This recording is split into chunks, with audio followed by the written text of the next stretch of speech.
Waktunya bersaat teduh dengan Tuhan melalui bacaan Alkitab 1 pasal sehari dalam kitab Sejarah Bangsa Yahudi, bahagian 6, seri yang kedua, kitab 2 Tawarik pasal 6. Tuhan menepati janjinya kepada Daud dan doa Salomo.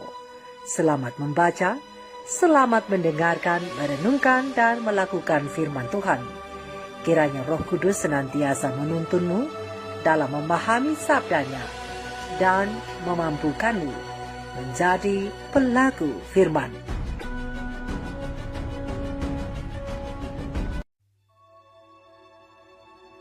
Pada waktu itu berkatalah Salomo, Tuhan telah memutuskan untuk diam dalam kekelaman. Sekarang, aku telah mendirikan rumah kediaman bagimu, tempat engkau menetap selama-lamanya. Kemudian berpalinglah raja, lalu memberkati seluruh jemaah Israel. Sedang segenap jemaah Israel berdiri, ia berkata, Terpujilah Tuhan Allah orang Israel, yang telah menyelesaikan dengan tangannya apa yang difirmankannya dengan mulutnya kepada Daud ayahku. Demikian, sejak aku membawa umatku keluar dari tanah Mesir, tidak ada kota yang kupilih di antara segala suku Israel untuk mendirikan rumah di sana sebagai tempat kediaman namaku. Dan tidak ada orang yang kupilih untuk menjadi raja atas umatku Israel. Tetapi kemudian aku memilih Yerusalem sebagai tempat kediaman namaku, dan memilih Daud untuk berkuasa atas umatku Israel.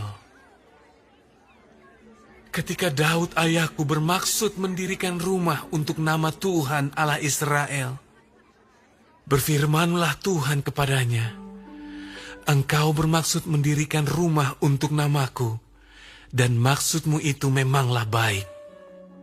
Hanya, bukanlah engkau yang akan mendirikan rumah itu, melainkan anak kandungmu yang akan lahir kelak. Dialah yang akan mendirikan rumah itu untuk namaku. Jadi Tuhan telah menepati janji yang telah diucapkannya. Aku telah bangkit menggantikan Daud ayahku, dan telah duduk di atas tahta kerajaan Israel, seperti yang difirmankan Tuhan. Aku telah mendirikan rumah ini untuk nama Tuhan Allah Israel, dan telah menempatkan di sana tabut yang memuat perjanjian yang telah diikat Tuhan dengan orang Israel. Kemudian berdirilah ia di depan mezbah Tuhan di hadapan segenap jemaah Israel, lalu menadahkan tangannya. Karena Salomo telah membuat sebuah mimbar tembaga yang panjangnya 5 hasta, lebarnya 5 hasta, dan tingginya 3 hasta, yang ditaruhnya di halaman. Ia berdiri di atasnya, lalu berlutut di hadapan segenap jemaah Israel, dan menadahkan tangannya ke langit, sambil berkata, Ya Tuhan Allah Israel, tidak ada Allah seperti Engkau di langit dan di bumi. Engkau yang memelihara perjanjian dan kasih setia kepada hamba-hambamu yang dengan segenap hatinya hidup di hadapan-Mu. Engkau yang tetap berpegang pada janjimu terhadap hamba-Mu Daud ayahku, dan yang telah menggenapi dengan tangan-Mu apa yang Kau firmankan dengan mulut-Mu, seperti yang terjadi pada hari ini. Maka sekarang ya Tuhan, Allah Israel, peliharalah apa yang Kau janjikan kepada hamba-Mu Daud ayahku, dengan berkata, keturunanmu takkan terputus di hadapanku, dan tetap akan duduk di atas tahta kerajaan Israel. asal anak-anakmu tetap hidup menurut hukumku, sama seperti engkau hidup di hadapanku. Maka sekarang ya Tuhan Allah Israel, biarlah terbukti kebenaran firman-Mu yang telah Kau ucapkan kepada hamba-Mu Daud. Tetapi benarkah Allah hendak diam bersama dengan manusia di atas bumi? Sesungguhnya langit, bahkan langit yang mengatasi segala langit pun tidaklah dapat memuat Engkau. Terlebih lagi rumah yang kudirikan ini. Maka berpalinglah kepada doa dan permohonan hamba-Mu ini ya Tuhan Allahku. Dengarlah seruan dan doa yang hamba-Mu panjatkan di hadapan-Mu ini. Kiranya mata-Mu terbuka terhadap rumah ini siang dan malam. Terhadap tempat yang Kau katakan akan menjadi kediaman nama-Mu. Dengarkanlah doa yang hamba-Mu panjatkan di tempat ini. Dan dengarkanlah permohonan hamba-Mu dan umat-Mu Israel yang mereka panjatkan di tempat ini. Bahwa Engkau juga yang mendengarnya dari tempat kediaman-Mu, dari sorga. Dan apabila Engkau mendengarnya, maka Engkau akan mengampuni. Jika seseorang telah berdosa kepada temannya, lalu diwajibkan mengangkat sumpah dengan mengutuk dirinya, dan ia datang bersumpah ke depan mezbah-Mu di dalam rumah ini, maka Engkau pun hendaklah mendengar dari sorga dan bertindak serta mengadili hamba-hamba-Mu, yakni membalas perbuatan orang bersalah dengan menanggungkannya kepada orang itu sendiri. Tetapi membenarkan orang yang benar dengan membalaskan kepadanya sesuai dengan kebenarannya. Apabila umat-Mu Israel terpukul kalah oleh musuhnya karena mereka berdosa kepadamu, kemudian mereka berbalik dan mengakui nama-Mu, dan mereka berdoa dan memohon di hadapan-Mu di rumah ini, maka Engkau pun kiranya mendengar dari sorga dan mengampuni dosa umat-Mu Israel, dan mengembalikan mereka ke tanah yang telah Kau berikan kepada mereka dan nenek moyang mereka. Apabila langit tertutup sehingga tidak ada hujan, sebab mereka berdosa kepadamu, lalu mereka berdoa di tempat ini dan mengakui nama-Mu, dan mereka berbalik dari dosanya, sebab Engkau telah menindas mereka, maka Engkau pun kiranya mendengarkannya di sorga dan mengampuni dosa hamba-hamba-Mu, umat-Mu Israel. Karena Engkaulah yang menunjukkan kepada mereka jalan yang baik yang harus mereka jalani. Dan Engkau kiranya memberikan hujan kepada tanah-Mu yang telah Kau berikan kepada umat-Mu menjadi milik pusaka. Apabila ada kelaparan di negeri ini, apabila ada penyakit sampar, hama, dan penyakit gandum, belalang dan belalang pelahap, apabila musuh menyesakkan mereka di salah satu kota mereka, apabila ada tulah atau penyakit apapun, lalu seseorang atau segenap umat-Mu Israel memanjatkan doa dan permohonan di rumah ini dengan menadahkan tangannya, karena mereka masing-masing mengenal tulahnya dan penderitaannya sendiri, maka Engkau pun kiranya mendengar dari sorga, tempat kediaman-Mu yang tetap, dan kiranya Engkau mengampuni dan membalas kepada setiap orang sesuai dengan segala perbuatannya, karena Engkau mengenal hatinya, sebab Engkau sajalah yang mengenal hati anak-anak manusia, supaya mereka takut akan Engkau dan mengikuti segala jalan yang Engkau tunjukkan selama mereka hidup di atas tanah yang telah Kau berikan kepada nenek moyang kami. Juga apabila seorang asing yang tidak termasuk umat-Mu Israel datang dari negeri jauh oleh karena nama-Mu yang besar, tanganmu yang kuat dan lenganmu yang teracung. Dan ia datang berdoa di rumah ini. Maka engkau pun kiranya mendengar dari sorga, dari tempat kediamanmu yang tetap. Dan kiranya engkau bertindak sesuai dengan segala yang diserukan kepadamu oleh orang asing itu. Supaya segala bangsa di bumi mengenal namamu. Sehingga mereka takut akan engkau. Sama seperti umatmu Israel. Dan sehingga mereka tahu bahwa namamu telah diserukan atas rumah yang telah kudirikan ini. Apabila umatmu keluar untuk berperang melawan musuh-musuhnya, ke arah manapun engkau menyuruh mereka, dan apabila mereka berdoa kepadamu dengan berkiblat ke kota yang telah kau pilih ini, dan ke rumah yang telah kudirikan bagi namamu, maka engkau kiranya mendengar dari sorga doa dan permohonan mereka, dan engkau kiranya memberikan keadilan kepada mereka. Apabila mereka berdosa kepadamu, karena tidak ada manusia yang tidak berdosa, dan engkau murka kepada mereka dan menyerahkan mereka kepada musuh, sehingga mereka diangkut tertawan ke negeri yang jauh atau yang dekat.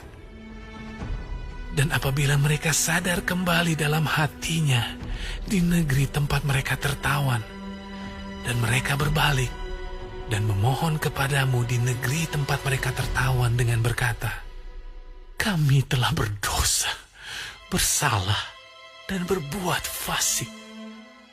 Apabila mereka berbalik kepadamu dengan segenap hatinya, dan dengan segenap jiwanya di negeri orang-orang yang mengangkut mereka tertawan, dan apabila mereka berdoa kepadamu dengan berkiblat ke negeri mereka yang telah kau berikan kepada nenek moyang mereka, ke kota yang telah kau pilih, dan ke rumah yang telah kudirikan bagi namamu, maka engkau kiranya mendengarkan dari sorga, dari tempat kediamanmu yang tetap, kepada doa dan segala permohonan mereka, dan kiranya engkau memberikan keadilan kepada mereka, dan engkau kiranya mengampuni umatmu yang telah berdosa kepadamu. Sebab itu ya Allahku, kiranya matamu terbuka dan telingamu menaruh perhatian kepada doa yang dipanjatkan di tempat ini. Dan sekarang, bangunlah ya Tuhan Allah, dan pergilah ke tempat perhentianmu, engkau serta tabut kekuatanmu. Kiranya ya Tuhan Allah, imam-imammu berpakaian keselamatan, dan orang-orang yang kau kasihi bersuka cita karena kebaikanmu. Ya Tuhan Allah, janganlah engkau menolak orang yang telah kau urapi.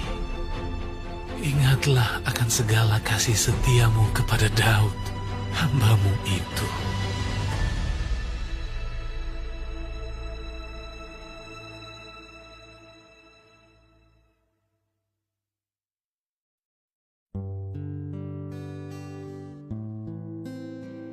Kita telah menyelesaikan bacaan Alkitab 1 pasal sehari dalam kitab 2 Tawarik pasal yang ke-6. Sedikit perenungan mengenai pasal ini tentang doa Salomo dan aplikasi bagaimana sikap doa yang benar seorang Kristen dalam doa permohonan. Bersama Terang Kecil Pena Ilham Ilahi Roh Nubuat, Para Nabi dan Raja halaman 21 alinea kelima, halaman 22 alinea pertama dan kedua, dan SDA Bible Commentary volume 3 halaman 1131 alinea kedua dan ketiga, dan halaman 1130 alinea yang ke-15. Terang kecil ini menjelaskan, Salomo telah membuat sebuah mimbar tembaga yang panjangnya 5 hasta lebarnya 5 hasta dan tingginya 3 hasta, yang ditaruhnya di halaman. Ia berdiri di atasnya lalu berlutut di hadapan segenap jemaah Israel dan menadahkan tangannya ke langit. Lalu diberkatinya akan segenap jemaat Israel. Sedang segenap jemaat itu berdiri. Terang besar Alkitab 2 Tawarik 6 ayat 13 dan ayatnya yang ketiga.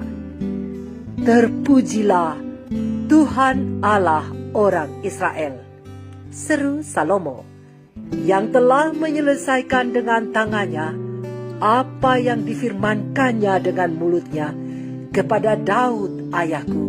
Demikian, aku memilih Yerusalem bagi tempat kediaman namaku.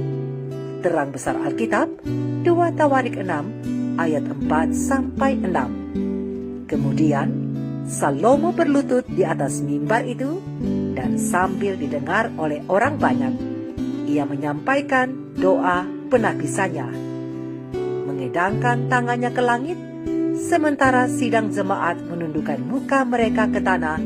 Sang Raja berseru, "Ya Tuhan, Allah Israel, tidak ada Allah seperti Engkau di langit dan di bumi. Engkau yang memelihara perjanjian dan kasih setia kepada hamba-hambamu yang dengan segenap hatinya hidup di hadapan-Mu." Doa yang disampaikan oleh Salomo selama penahbisan bait suci tidak dilakukan saat ia berdiri.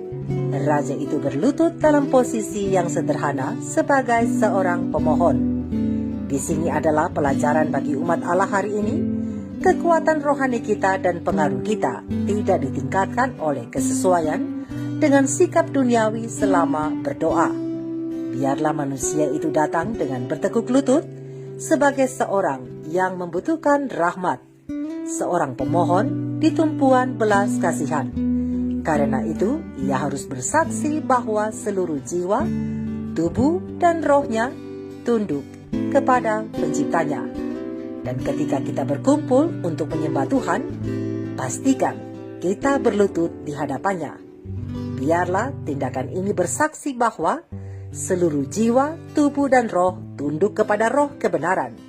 Siapa yang telah mencari firman dengan teliti untuk contoh dan arahan dalam hal ini, baca Terang Besar Alkitab Lukas 22 ayat 41, Kisah Para Rasul 9 ayat 40, Kisah Para Rasul 7 ayat 59 dan 60, Kisah Para Rasul 20 ayat 36, Kisah Para Rasul 21 ayat 5, Esra 9 ayat 5 dan 6, Mazmur 95 ayat 6, dan Terang Besar Alkitab Efesus 3 ayat 14. Mari kita renungkan ini bersama dan bersikaplah tunduk di hadapan Tuhan lewat doa permohonan dengan lutut yang ditekuk di hadapan Tuhan Allah. Mari kita renungkan ini bersama. Tuhan Yesus memberkati. Shalom.